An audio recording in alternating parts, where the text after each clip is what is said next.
सकता है, ठीक है।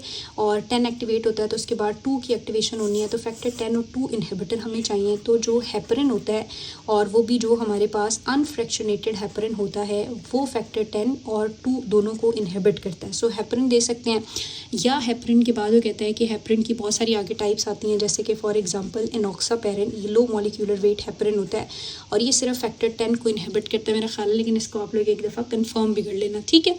उसके अलावा हमारे पास इसी के अंदर जो है वो फोंडापेरिनोएक्स भी आता है। फोंडापेरिनोएक्स भी लो मॉलिक्यूलर वेट हेपरिन है और वो भी फैक्टर 10 को इनहिबिट करता है।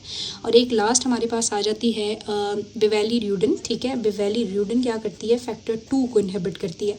सो 2 इनहिबिटर है, ये 10 इनहिबिटर है और ये 2 और 10 दोनों को इनहिबिट करते हैं। ज़ाहिर है ये दोनों नहीं होंगे, आपको पता है 10 जब एक्टिवेट होता है तो उसकी वजह से फिर 2 की एक्टिवेशन होती है और 2 की एक्टिवेशन जब होती है प्रोथ्रोम्बिन या थ्रोम्बिन में कन्वर्ट होता है, तो ये फिब्रिनोजन को फिब्रिन में कन्वर्ट करता है और फिब्रिन की वजह से क्लॉट पक्का होना शुरू हो जाते हैं। यानी इसमें प्लेटलेट्स होते हैं और फिर ऊपर फिब्रिन डिपॉजिट होकर क्लॉट पक्का हो जाता है। तो हम या तो प्लेटलेट्स को इनहिबिट करेंगे, नहीं तो हम क्या करेंगे, फिब्रिन को करेंगे।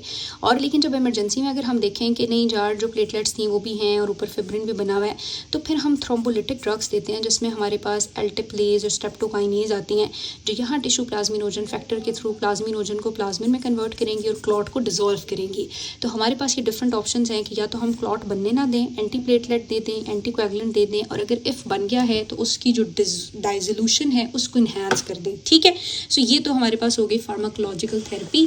अब इस थेरेपी के बाद फिर हमने साथ में पेशेंट का सप्लाई भी तो बेहतर करनी है, तो तीसरी चीज़ हम साथ में इसको क्या देते हैं, anti anginal therapy. So anti anginal therapy मुझे बताने की ज़रूरत नहीं है, मैं आपको बहुत अच्छे तरीके से बता चुकी हूँ। नंबर 1 उसने कहा है नाइट्रेट्स देते हैं। नाइट्रेट्स बेसिकली एट्रोवीनो डायलेशन करती हैं, ये आपकी आर्टेरियोल्स को भी डायलेट करती हैं, वेन्स को भी डायलेट करती हैं।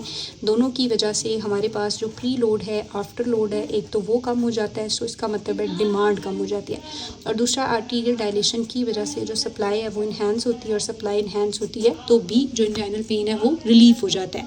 मोस्टली सबलिंगुअल नाइट्रेट्स देते हैं, लेकिन उसके अलावा हम क्या भी दे सकते हैं, आईवी फॉर्म में भी दे सकते हैं। हाइपोवोलीमिया अगर हो तो नहीं देनी चाहिए, और सिम्टोमेटिक आरवी इन्फेक्शन हो तो फिर भी नहीं देनी चाहिए, ठीक है।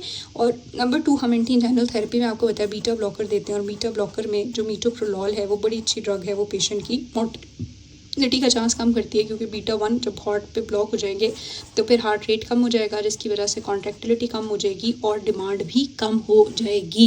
सो ये दोनों हम कर सकते हैं। नाउ द लास्ट थिंग इसकी रीपरफ्यूजन थेरेपी। अब हमने क्या करनी है कि मेडिकल ट्रीटमेंट से फ़र्क इतना नहीं पड़ रहा, हमें रीपरफ्यूजन करनी है टुवर्ड द हार्ट। तो वो रीपरफ्यूजन हम किस तरह से करेंगे, तो इसमें हमारे पास 2 ऑप्शन होती हैं। एक होती है परक्यूटेनियस इंटरवेंशन, जिसमें हम वही डायरेटेशन करते हैं और स्टंटिंग करते हैं, और दूसरा हमारे पास होती है कि हम थ्रोम्बोलिसिस करें। और थ्रोम्बोलिसिस में मैंने आपको बताया है कि स्ट्रेप्टोकाइनेज है या एल्टिप्लेज ड्रग्स हैं। एल्टिप्लेज ये बेसिकली क्या करती हैं, ये जाके टिश्यू प्लाज्मिनोजन एक्टिवेटर को एक्टिवेट करती हैं, वो प्लाज्मिनोजन को प्लाज्मिन में कन्वर्ट करता है, और प्लाज्मिन वहाँ पे जो आपकी थ्रोम्बोलिसिस है उसको बहुत इन्हांस करता है, क्लॉट को डिसॉल्व कराता है। सो विद इन 90 मिनट्स हम ये करते हैं, और आफ्टर 90 मिनट्स हम थ्रोम्बोलिसिस करते हैं। लेकिन आपने याद रखना है कि जो अनस्टेबल एंजाइना है और जो एनस्टेमी है उनके अंदर हमें इसकी ज़रूरत नहीं होती, ठीक है, क्योंकि इतनी अक्लूजन नहीं होती, सब टोटल अक्लूजन होती है। लेकिन स्टेमी के अंदर चूंकि टोटल अक्लूजन होती है तो हमें फ़ौरन इसको डायलेट भी करना पड़ता है और इसकी थ्रोम्बोलिसिस भी करनी पड़ती है। सो ये दोनों जो हैं वो इनकी इंडिकेशंस वगैरह बताई हुई हैं। सो ये आप लोग देख लेना, इसमें कोई इतनी बड़ी बात है कुछ भी नहीं लिखा हुआ। जो परक्यूटेनियस इंटरवेंशन है वो ट्रीटमेंट ऑफ चॉइस होता है एसटी एलिवेटेड एमआई के लिए विद इन 90 मिनट, ठीक है। तो उसमें हम डायलेशन करते हैं, और थ्रोम्बोलिसिस में हम एल्टिप्लेज है या स्ट्रेप्टोकाइनेज दे के उसको डाइजिल्यूट करा लेते हैं। कुछ थ्रोम्बोलिसिस की कॉन्ट्राइंडिकेशंस लिखी हुई हैं, जैसे फॉर एग्जांपल इस पेशेंट को स्ट्रोक हुआ है या उसको सीएनएस में कोई नियोप्लाज्म है, कोई ब्लीडिंग है, एओर्टिक डायसेक्शन है, तो उसमें हम नहीं करते हैं, ठीक है। सो बस इतनी सी ही बात है। अब लास्ट चीज़ हमारे पास आ जाती है, मैं लास्ट चीज़ जो आपको उनको बता रही थी कि अगर एक पेशेंट जो है वो long term acute coronary syndrome के साथ है तो उसका लॉन्ग टर्म ट्रीटमेंट हम किस तरह से प्लान करते हैं। तो कहते हैं लॉन्ग टर्म ट्रीटमेंट में अब वो सारी स्टोरी हम लिखेंगे कि नंबर 1 जो है वो हम इसकी लाइफस्टाइल मॉडिफिकेशन ज़ाहिर कराएंगे, ठीक है। उसको कहेंगे स्मोकिंग छोड़ दो, वेट रिड्यूस करो, दिस। उसके बाद फिर हम लोग इसकी फार्माकोलॉजिकल थेरेपी स्टार्ट कराते हैं, मेडिकेशन स्टार्ट कराते हैं। मेडिकेशन में हमारे पास बहुत सारी ऑप्शन है। नंबर 1 आपको बताया बहुत इंपॉर्टेंट है एस्पिरिन और क्लोपिरोग्रिल क्योंकि ये वहाँ पे प्लेटलेट्स को नहीं रुकने देंगी और जो क्लॉट बनता है प्लैक के ऊपर, एरिथ्रोमा के ऊपर, वो थ्रोम्बस या क्लॉट बनने नहीं देंगी। एट लीस्ट ये थेरेपी हमने पेशेंट को 3 मंथ्स के लिए देनी ही देनी है। डुअल एंटीप्लेटलेट थेरेपी जब हम देते हैं और परक्यूटेनियस इंटरवेंशन करते हैं तो एटलीस्ट 30 डेज़ के लिए जो पेशेंट बेयर मेटल स्टंट जिनमें हम डालते हैं उसको हम ये थेरेपी देते रहते हैं और 12 मंथ्स के लिए देते रहते हैं जिनको ड्रग ल्यूटिंग स्टंट डाला जाए। ठीक है, सो ये एस्पिरिन एंड क्लोपिडोग्रेल देते हैं। नंबर 2 बेटे, हम इनको साथ में बीटा ब्लॉकर भी देते हैं ताकि हार्ट की जो डिमांड है वो भी रिड्यूस रहेगी। नंबर 3 हम नाइट्रेट्स देते हैं ताकि pre load and after load heart को कम किया जा सके और सप्लाई इन्हांस की जा सके। नंबर 4 इस पेशेंट को हम स्टैटिन मास्क देते हैं क्योंकि वेसल के अंदर जो एरिथ्रोमा बनना है थीरोस्क्लेरोसिस की वजह से ही बनना है, तो हम जो है वो स्टैटिन जो है वो देते हैं। और स्टैटिन के बाद कहता है कि आपने पेशेंट का जो सीरम कोलेस्ट्रॉल लेवल है उसको मेजर करते रहना है। ठीक है, एंड देन उसके अलावा हम लोग क्या करते हैं, स्टैटिन की जो थेरेपी है वो ट्रोवास्टैटिन हमने देनी है। टारगेटेड लेवल LDL के below 100 and HDL more than 40 रखने होते हैं। साथ में हम लोग जो है वो ACE इनहिबिटर देते हैं। ACE इनहिबिटर का एंटी हाइपरटेंसिव रोल होता है, सो हाइपरटेंशन के लिए हम ये दे रहे होते हैं। और नहीं अगर ठीक हो रहा पेशेंट तो हम इम्प्लांटेबल कार्डिक डिफिब्रिलेटर भी यूज़ कर सकते हैं। और ये सिर्फ तब यूज़ करते हैं ताकि पेशेंट का ये ना हो कि रात को कहीं हार्ट अटैक हो और वो लेफ्ट वेंट्रिकुलर सिस्टोलिक डिसफंक्शन में चला जाए और एकदम से उसको जो है वो वेंट्रिकुलर टैकीकार्डिया फिब्रिलेशन और डेथ ना हो जाए, तो ये डिफिब्रिलेटर भी अटैच कर देते हैं।